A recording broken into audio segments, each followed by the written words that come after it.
नमस्कार. इथे सत्यनारायणची पूजा विधी मी सांगते कशी केलेली आहे. ही स्वामी समर्थांच्या केंद्राप्रमाणे केलेली पूजा आहे. सगळ्यात पहिला तर पांढरं कापड घेतलेलं आहे, ते चौरंगावर घातलेलं आहे.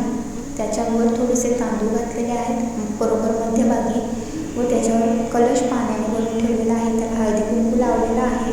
5 वेलाची पानं त्यामध्ये घातलेली आहेत. त्याच्यावरती तांदूळ ठेवलेला आहे. बघा, तांदूळ असे भरून घ्यायचे आहेत. त्याच्यावर बाळकृष्णाची मूर्ती ठेवलेली आहे, त्याचे पूजन करून घेतलेलं आहे मी.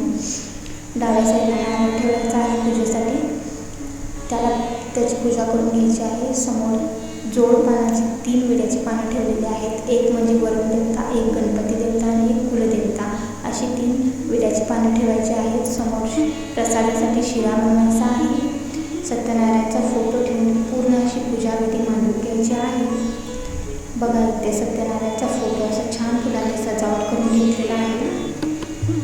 छान अशी पूजा मांडली झाल्यानंतर सत्यनारायण पूजेचे 5 अध्याय तुम्ही वाचून घ्यायचे आहेत आणि त्यानंतर आरती करून प्रसादाचा जो शिरा आहे तो नैवेद्य दाखवायचा आहे आणि पूजा समाप्त करायची आहे.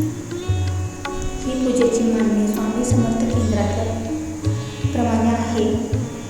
तुम्हाला कशी वाटली कमेंट करून नक्की सांगा. तुम्हाला ही वाटत असेल तर तुम्हीही अशी करू शकता.